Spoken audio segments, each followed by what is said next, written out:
같이 한번 기도하겠습니다. 사랑하는 하나님, 주님의 보좌가 높이 있습니다. 하나님, 영광스러움의 자리에 서 계시는 우리 주님이신 예수님, 태초에 모든 것을 창조하실 때에 아버지와 함께 계셨고, 또한 그 아버지이시기도 한 예수님, 모든 것들 다 버리고 우리의 죄를 위해서 십자가에 죽어주시니 감사합니다. 사랑하는 하나님, 우리의 삶에 만 달란트의 은혜를 허락하여 주시니 감사합니다.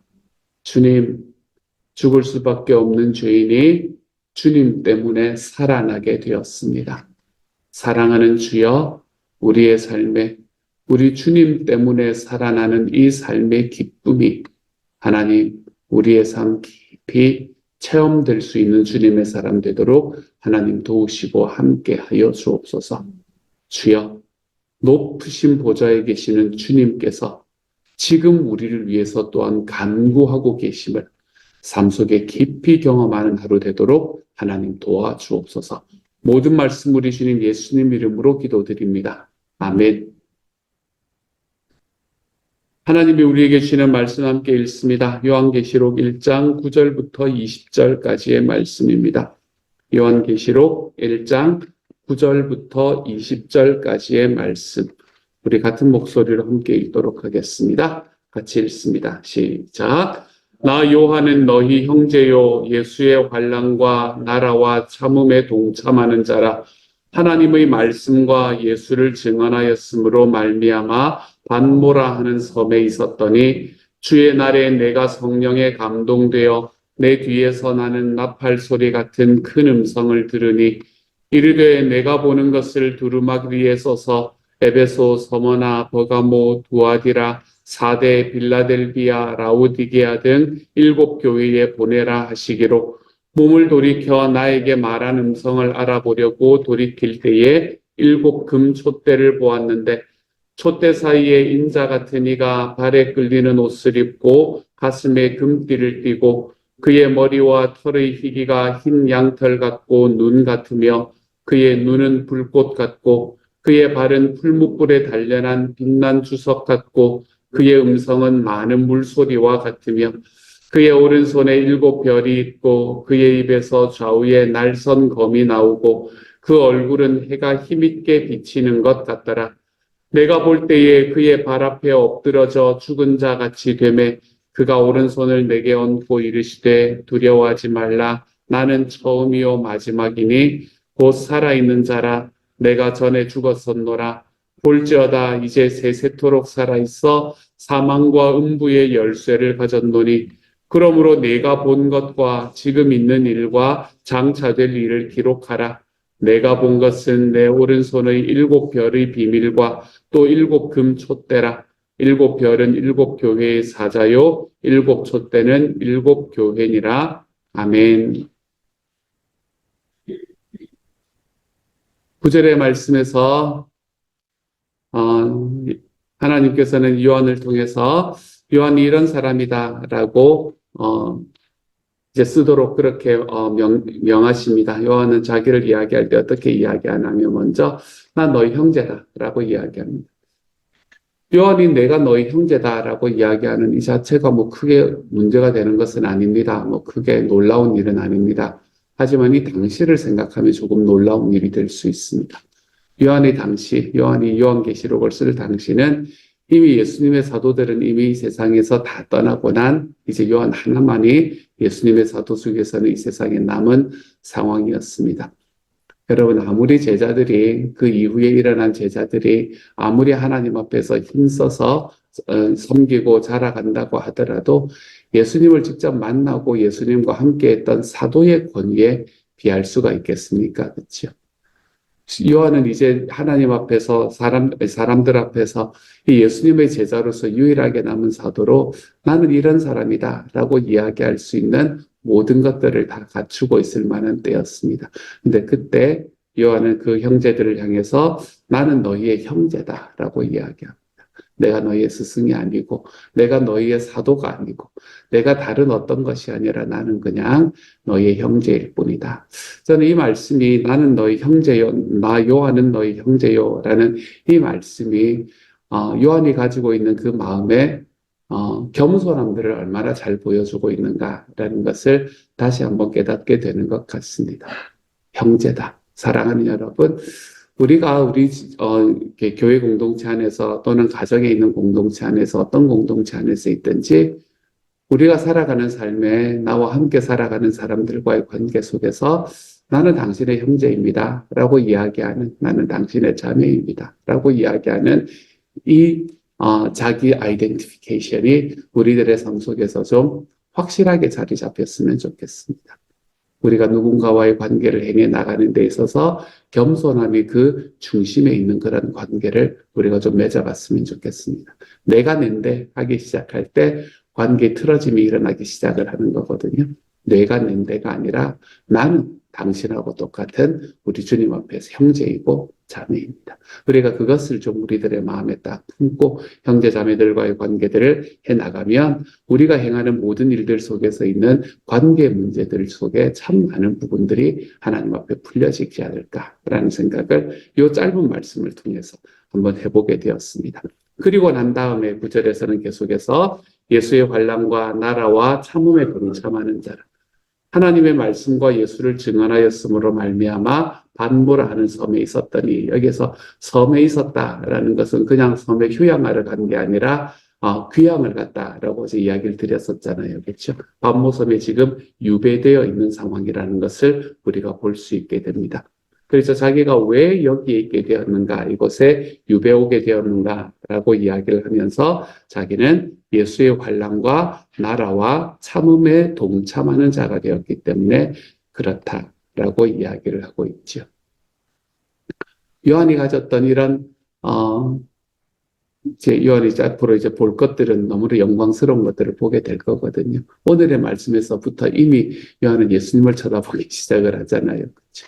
요한이 바라보는 이 영광스러움 뒤에는 뭐가 함께 있냐면 환난과 나라와 참음에 동참하는 게 함께 있다라는 것을 오늘의 말씀은 우리에게 너무나 분명하게 이야기해 줍니다. 사랑하는 여러분, 우리가 하나님의 자녀로서 하나님의 나라의 유업을 받기 위해서는 그 나라와 함께 고난도 함께 받는 게 당연합니다. 하나님의 나라를 위한 고난은 우리 하나님의 나라의 유업이 내 삶에 다가오는 것과 항상 같이 오게 됩니다. 그러므로 여러분이 두 가지를 기억하시기를 바랍니다. 내가 하나도 고난을 겪지 않고 주님의 나라를 위한 고난을 하나도 겪지 않고 하나님 앞에 그냥 좋은 열매들만 따먹겠다라는 생각은 내려놓으시기를 바랍니다. 또한 여러분의 삶에 하나님의 나라 때문에 고난이 오는 일이 있다면 이상하게 여기지 말고 당연하게 여기시기를 바랍니다. 제가 여러 번 여러분에게 말씀드리는 것 같은데 하나님을 믿고 예수 그리스도의 제자로 살아가는데 내 삶에 고난이 하나도 없다. 그게 좀 이상한 겁니다, 여러분. 사실은 그게 이상한 거예요. 그거는 뭔가 하면 내가 하나님의 나라를 위한 일을 사실은 하나도 하고 있지 않다는 것과 똑같은 이야기이기 때문에 그래요. 그러니까 고난이 없는 겁니다. 편안한 거죠. 하지만 내가 하나님의 나라를 위해서 일하기 시작할 때 우리의 삶에 고난은 당연히 오게 되어 있습니다. 그 고난이 다가올 때 당연한 것으로 여기며 살아갈 수 있는 하나님의 사람이 되시기를 소망합니다. 나 요한은 예수의 환난과 나라와 참음에 동참하는 자다. 우리 주님의 말씀과 예수를 증언함으로 말미암아 우리의 삶에 받는 고난이 있으면 기쁨으로 받고 살아갈 수 있는 하나님의 사람들이 좀 되어갈 수 있기를 소망합니다. 이번 주일날은 VIP 초청하는 그런 날입니다. VIP를 초청한다는 것은 생각보다 쉽지가 않은 그런 시간입니다. 그렇죠? 평소에 내가 뭐 하게 다른 사람한테 부담되는 이야기 뭐 하게 해. 우리가 그렇게 이야기하면서 살아가는 게 당연해 보이는 그런 시대를 살아갑니다. 불편합니다. 그런 이야기를 듣게 되면. 하지만 그런 불편함이 그런 게 우리의 삶에 있는 고난이라는 거잖아요. 그렇죠? 그런 불편함들이 우리들의 삶에 있고 내 마음에 주시는 하나님의 만 가지 은혜를 우리 주님께서 우리에게 주시는 예수 그리스도의 소원을 좇아 살아가는 그 사명을 이기지 않을 수 있는 이번 한 주가 되어갈 수 있기를 소망합니다. 주님을 전하기 위해서 받는 고난은 오는 게 당연하다. 안 오면 그게 이상한 거다라는 것을 기억하며 걸어가면 좋겠네요. 그리고 난 다음에 이제 이 반모라는 섬에서 요한이 무엇을 했는가라는 이야기를 10절의 말씀과 그리고 17절의 말씀 아니죠. 10절의 말씀과 19절의 말씀에서 이야기를 합니다. 10절에서는 주의 날에 내가 성령에 감동되어 내 뒤에서 나는 나팔 소리 같은 큰 음성을 들으니 나팔 소리 같은 큰 음성을 그거에서 성령의 감동이 되었다라는 것이 언제 일어났나 하면 주의 날에 일어났죠. 주의 날이라는 건 주일을 말합니다. 여러분 되게 좀 멋있는 말 같지만 주일을 이야기하는 겁니다. 주일날 아마 예배를 드리고 있었겠죠. 하나님 앞에 예배를 드리고 있는 중에 성령에 감동되어서 나팔 소리 같은 큰 음성을 들으면서 뭐라고 이야기하시는 음성을 듣나 하면 네가 보는 것을 두루마리에 써서 에베소, 서머나, 버가모, 두아디라, 사데, 빌라델비아, 라우디게아 등 7교회에 보내라 하시기로 19절에서도 그러므로 내가 본 것과 지금 있는 일과 장차 될 일을 기록하라 라고 이야기합니다. 사도 요한에게 하나님께서 주신 사명은 뭔가 하면 기록하는 것이었습니다. 그렇죠? 글을 써서 보내는 것이었습니다. 그게 사도 요한에게 주신 사명입니다. 일단 먼저 여기에 나오는 7개의 교회라는 것은 뭐 예수님이 다 오시는 이 세상의 말에 있게 될 영광스러운 교회 7개 이런 걸 이야기하는 게 아닙니다. 여기에서는 뭘 이야기하냐면 당시에 소아시아 시대 지역에 있었던 교회 7개, 실제로 역사 속에 있었던 교회 7개를 말하는 겁니다. 그건 뭐 나중에 영광 중에 오실 예수님의 나라에 있을 7교회를 이야기하는 게 아니고 그때 있었던 7교회들에게 편지를 쓰라라고 이야기를 합니다. 저는 근데 이 말씀이 이게 사실 요한에게 뭐를 주는 건가 하면 요한에게 이 사명을 주는 거잖아요. 근데 요한에게 사명을 주는 이 말씀이 아까 우리가 읽었던 9절의 말씀과 연결을 해보니 우리에게도 주시는 말씀과 우리에게도 동일하게 주시는 말씀이겠구나라는 생각이 제 마음에 들었습니다. 다시 말하면 요한이 9절과 연결이 되면 이렇게 되는 거예요. 예수의 환난과 나라와 참음에 동참하여서 하나님의 말씀과 예수를 증언함으로 삶의 고난을 당하고 있는 사람은 그 고난으로 인해서 써서 전해 줄 무언가가 생겨난다 라고 이야기를 하는 거예요. 써서 전해 줄 무언가. 요한은 써서 전해 준 게 이제 요한계시록이라는 책이었지만 우리들의 삶에도 이런 동일한 고난이 일어나기 시작할 때 내 삶 속에 예수 때문에 받는 고난이 일어나기 시작할 때 우리는 그 고난의 일들을 우리의 삶의 간증으로 쓰는 사람들이 되어가겠지요. 아픔이 있고 고난이 있고 힘듦이 있고 그런 과정 속에서 이게 내가 예수 그리스도를 전하기 위한 삶의 과정이라는 분명한 확신이 있을 때에 우리는 그 안에서 우리의 이야기를 써나가기 시작을 하는 겁니다. 누군가에게 전해질 우리의 이야기. 이 이야기도 제가 참 여러 번 드리지만 우리가 살아가는 길은 언제나 내가 가장 먼저 걸어가는 길은 한 번도 없습니다. 어떤 길이건 우리의 선배들 중에 누군가는 걸어갔던 길입니다. 여러분 주님이 이 땅에 오시고 난 이후에 이 소위 기독교 역사가 2000년을 이어왔습니다. 이 2000년 동안에 예수님을 믿으며 살아가는 사람들의 숫자가 얼마였겠습니까? 우리가 지금 걸어가고 있는 길은 누군가는 걸어갔던 길입니다. 헤아려 새 것이 없기 때문에 그래요. 그리고 똑같은 이야기는 뭔가 하면 지금 내가 살아가는 길이 아무리 외롭고 아프다고 하더라도 지금 내가 걸어가는 길을 보고 누군가는 또 쫓아오게 될 겁니다. 그것이 우리의 삶의 간증이 되어갈 거예요. 그게 우리의 삶의 자랑거리가 되어갈 겁니다. 그게 요한이 7교회에 쓰게 되는 이 편지와 똑같은 우리의 스토리가 되어갈 겁니다. 사랑하는 여러분, 여러분은 예수 그리스도를 증언함으로 말미암아 예수님의 환난과 나라와 참음에 동참함으로 말미암아 여러분의 삶에 나타나는 이야기가 지금 있습니까? 사도 요한처럼 편지 하나를, 성경 하나를 쓸 만한 이야기는 아니라고 하더라도 여러분의 삶에 지금 예수님 때문에 내 삶에 쓰여지고 있는 삶의 스토리를 가지고 계십니까? 그 스토리를 만들어가고 계십니까? 사랑하는 여러분, 저는 저와 여러분이 이 이야기들을 좀 가득가득 만들어가는 사람들이 될 수 있기를 소망합니다.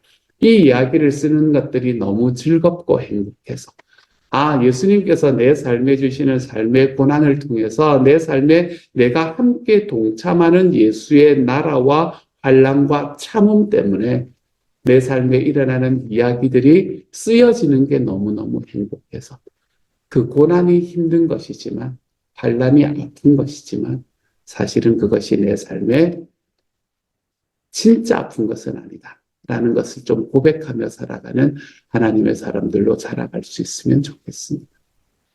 전 뒤에서 그냥 열심히 기도할게요. 안 아프도록. 그러니까 여러분의 삶 속에서 고난을 통해서 받는 내 삶에 하나님이 만들어 가시는 이야기와 스토리, 그것이 내 삶에 지금 있는 고난보다 훨씬 더 행복해질 수 있는 하나님의 사람들이 좀 되어 가시기를 바랍니다. 그래서 요한이 썼던 이 편지처럼 저와 여러분의 편지가, 나의 자녀들을 위한 저와 여러분의 편지가, 나와 내 뒤를 걸어오게 되는 나 때문에 예수를 믿은 누군가를 위한 여러분의 편지가 여러분의 삶 속에 지금도 좀 쓰여지면서 살아갈 수 있는 하나님의 사람. 사랑하는 여러분, 예수님이 나에게 계시기 때문에 내 삶에 일어난 변화의 스토리가 오늘도 우리 하나님 앞에서 쓰여져 가볼 수 있는 하나님의 사람들이 다 되어 가시기를 우리 주님의 이름으로 축복합니다. 이랬던 요한이 만났던 사람이 누구인가? 만났던 사람이 바로 예수님을 만났다라고 오늘의 말씀은 이야기합니다. 근데 예수님의 이야기를 우리에게 쭉 묘사해 주는데, 예수님을 묘사하는 이야기의 가장 핵심적인 내용은, 이 전체를 관통하는 가장 핵심적인 이야기는 뭔가 하면 예수님의 모습이 너무나 영광스럽다, 이걸 이야기해 주고 있습니다. 예수님의 모습이 너무나 영광스럽습니다. 이걸 이야기하기 위해서 여러 가지의 말을 지금 하고 있는 거예요. 먼저 7 금촛대 사이에 계신 인자와 같은 사람이다 라고 이야기를 합니다. 그래서 7 금촛대라는 것은 7 교회를 가리킵니다. 그리고 인자와 같으니, 여기서 인자와 같다라는 것은 이 인자하다 이런 걸 말하는 게 아니라 사람과 같은 분이다 이렇게 이야기를 하는 겁니다. 사람과 같으니 이 사람은 바로 예수님을 가리킵니다. 왜 예수님을 이야기하면서 예수님이라고 안 쓰고 인자와 같으니라고 쓸까요? 그 이유는 로마 군인들이 요한의 편지를 다 검열하기 때문에 그렇습니다. 그러니까 그렇게 쓸 수가 없습니다. 지금도 BH에서 사업을 하고 계시는 우리 그 사장님, 우리 교회에서 이제 함께 섬기는 사장님이 편지를 쓰면은 그렇게 하잖아요. 신학생이라는 단어를 쓸 때 신을 SHIN을 쓰고 그다음에 뒤에는 학생을 붙입니다. 그래야 검열이 안 되기 때문에 그렇다고 이야기를 합니다. 우리가 선교사님이라고 이야기할 수조차 없습니다. 왜 그런가 하면 다 검열되기 때문에 그러는 거잖아요. 지금 그렇게 이야기하는 것은 성도들만 알 수 있는 표현으로 예수님을 말할 수밖에 없었던 상황이기 때문에 이렇게 씁니다. 근데 그 예수님이 7 금촛대의 한 가운데 서셨습니다. 무슨 말이에요? 7 금촛대는 7 교회라는 말이니까 예수님이 지금 누구 가운데 있다고요? 교회들의 가운데 있다고요. 사랑하는 여러분, 예수님은 교회의 가운데 계시는 분이십니다. 하나님의 교회는 하나님께서 이끌어가게 되실 것입니다. 주님은 주님의 교회를 영광스럽게 만들어갈 것입니다. 예수님은 자기를 섬기는 주님을 섬기는 교회와 함께 하시는 분이라는 것, 그것을 우리에게 먼저 이야기하고 계시죠.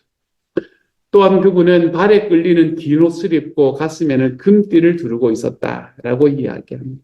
이것은 뭘 이야기하냐 하면 제사장들이 입었던 세마포 옷을 지금 이야기하고 있는 겁니다. 예수님은 지금 무엇을 입고 있나 하면 제사장이 입은 세마포 옷을 입고 있다. 제사장이 입은 옷을 입고 있다라고 이야기하고 있는 것은 무언가 하면 예수님께서 우리를 하나님과 이어주시기 위해서 십자가에 달려 우리 죄를 위해 죽으신 분이다라는 것을 대표해 주기도 합니다. 예수님 제사장이 하는 일이 그거잖아요. 그렇죠? 하나님과 사람의 사이에 서서 사람을 하나님께 이어주는 역할을 하는 게 제사장이었던 것처럼 예수님께서 제사장의 옷을 입고 있다라는 것은 그분이 우리가 가지고 있는 죄를 용서하시고 하나님과 우리의 사이를 이어주는 분이 되셨다라는 것을 의미하기도 하고요. 그리고 여기에서 이야기하는 이 제사장이라는 것은 당시의 유대 지방에 있어서는 유엔 왕이 없었기 때문에 그리고 이때는 이미 나라가 망한 이후이기 때문에 유대에서 살아가는 사람들의 가장 최고의 지도자가 바로 제사장이었습니다. 가장 최고의 지도자의 모습을 또한 표현하기도 합니다. 그래서 그때의 마지막에 세상을 심판하는 심판주로 오실 것이다 라는 것을 또한 이야기하기도 하죠. 하나님과 사람 사이를 이어주는 제사장이자 심판주의 역할을 하시는 분이다. 이것을 보여주기 위해서 발에 끌리는 긴 옷을 입고 가슴에는 금띠를 둘렀다라고 이야기합니다. 머리와 머리털은 흰 양털과 눈처럼 희고 그의 눈은 불꽃 같았다라고 이야기하고 있습니다. 그의 눈은 불꽃 같았다. 우리의 모든 것들을 꿰뚫어 보실 수 있는 분이시다라고 이야기하는 것이지. 하나님께서는 모든 것을 다 알고 계시는 분이시다. 그뿐만이 아니라 흰 양털과 눈처럼 희고라는 것은 죄가 없으신 순결하신 분이시다 라는 것을 또한 말하고 있습니다. 빛난 주석 같은 발과 큰 물소리 같은 음성이 있다 라고 이야기를 합니다. 빛난 주석 같은 발, 이 발은 두 가지를 예수님의 발은 두 가지 이미지를 이야기를 합니다. 먼저 첫 번째 이미지는 십자가에 달릴 때 거기에 못이 박혔던 바로 그 발을 의미합니다. 또한 예수님의 발은 창세기 3장 15절에 나오는 마지막의 때에 십자가에서 죽으시고 부활하심으로 인해 사탄의 머리를 밟으실 바로 그 발을 이야기를 하는 거예요. 예수님의 주석 같은 발이라는 것은 십자가에서 죽으신 발이기도 하지만 마지막 날에 주님의 원수인 사탄을 짓밟아 무찌를 발, 그것을 주님의 주석, 빛난 주석 같은 발이다라고 말했고, 그리고 큰 물소리 같은 음성이다라고 이야기하는 거죠. 말씀으로과 큰 물소리를 연결합니다. 다시 말하면 이 말씀으로 세상을 지으신 창조주가 되시는 분이 바로 예수님이시다라는 것을 그 안에 포함하고 있는 이야기가 되는 겁니다. 그 능력 있는 창조주의 말씀이 마지막의 때에 발해짐으로 인해서 그 말씀으로 인해 결국에는 원수 사탄이 멸망하게 될 것이다 라는 것을 그 안에 의미하고 있기도 하죠. 그의 입에서 좌우에 날선 검이 나온다. 이 검이란 입에서 나오는 날선 검이라는 것은 우리가 이미 말씀 속에서 익숙한 말씀이 있지 않습니까? 그렇죠? 우리의 심령과 골수를 찔러 쪼개고 모든 죄악을 없애시는 하나님의 말씀. 그래서 우리를 거룩한 백성이 되게 하는 하나님의 말씀. 우리가 지난주까지 읽었던 히브리서 4장 12절에 나오는 이 하나님의 말씀이 바로 여기에 나오는 주님의 입에서 좌우에 날선검이 나온다라는 이야기가 되는 것이 우리를 찌르셔서 우리를 정결케 만드시는 말씀이 그분의 입에 있다. 마지막으로 얼굴이 해가 강렬하게 비치는 것 같다. 이거는 어떤 모습인가 하면 변화산에서 요한이 보았던 그 모습입니다. 예수님의 변화산에 요한이 쫓아갔지 않았습니까? 그렇죠? 거기서 요한이 보았던 그 모습이었을 겁니다. 천국에 들어간 주님의 백성들도 이같이 빛난 모습이 될 겁니다. 예수님께서 우리에게 보여주시는 그 천국의 빛난 모습, 그것을 우리에게 보여주시는 이야기가 되지요. 그뿐만이 아닙니다. 예수님께서는 처음과 나중이고 사망과 음부의 열쇠를 가지시니다 라고 이야기를 합니다. 알파와 오메가다. 처음과 나중이다 라고 이야기하십니다. 예수님께서는 모든 것의 시작이고 모든 것의 시작이라는 것은 하나님께서 이 땅을 태초에 천지를 창조하실 때 거기에 함께 계셨던 말씀이에요. 이 세상의 마지막 날에 심판주로 오셔서 세상을 심판하신 예수님이다라는 의미에서 알파와 오메가다라고 하는 이야기, 처음과 나중이다라는 이야기를 사용을 하고 있지. 그리고 사망과 음부의 권세를 가지신 능력이 있으신 분이시다. 예수님에 관한 이야기를 지금 쭉 이야기하는 것은 예수님께서 얼마나 능력이 있으신가, 이걸 묘사하고 있는 말씀입니다. 근데 여러분, 한 가지 놀라운 것은 이렇게 능력 있으신 예수님께서 십자가에서 저와 여러분의 죄를 위해서 죽었다라는 사실입니다. 자기의 모든 능력을 가지시고 주님께서는 세상에서 가장 무력한 죽음을 당하셨는데, 그 이유는 그분이 저와 여러분을 사랑하기 때문이다 라고 이야기하십니다. 주님의 능력을 넘어서는 예수 그리스도의 사랑, 주님이 얼마나 더 능력이 있는가라는 걸 알면 알수록 그분이 우리에게 베풀어 주신 그 무력함의 십자가가 얼마나 나를 사랑하는 표현이었는가라는 걸 우리는 깨달을 수 있게 됩니다. 또 한 가지, 예수님이 얼마나 능력이 있으셨는가라는 걸 알게 되면 될수록 이분이 그 가운데 함께 계시는 교회가 얼마나 힘있고 능력 있는 장소가 될 것인가라는 걸 깨닫게 만들어줍니다.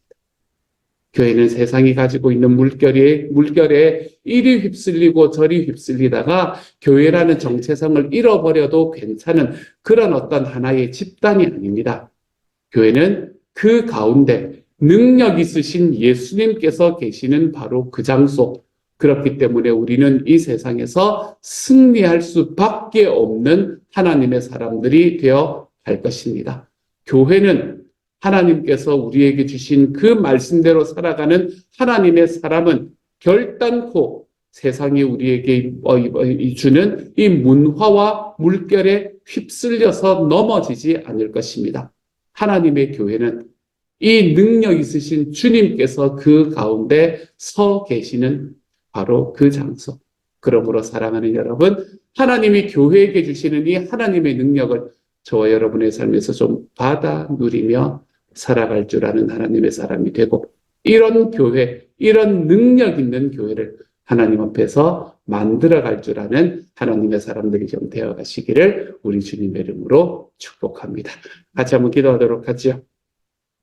주님, 말씀이 어렵습니다. 평소보다 2배나 더 준비를 해야 됩니다. 그래도 하나님의 말씀이기 때문에 또한 즐겁습니다. 그 안에 있는 하나님께서 우리에게 유익을 주실 말씀들을 깨닫게 하시니 감사합니다. 예수님이 어떤 분이신가라는 것을 알 때마다 나는 낮아집니다. 저는 겸손함의 자리로 들어갈 수밖에 없습니다. 예수님이 누구신가라는 걸 알 때마다 하나님께서 제 삶에 주시는 고난으로 인해서 쓰여지는 저의 삶에 간증이 있다는 것, 나의 삶에 스토리가 있다는 게 얼마나 행복해지는지 모릅니다. 예수님이 누구신가라는 걸 알 때마다 십자가의 무력함으로 죽어주신 그 주님의 용서의 은혜가 10,000가지 은혜, 10,000달란트의 은혜로 다가오게 됩니다.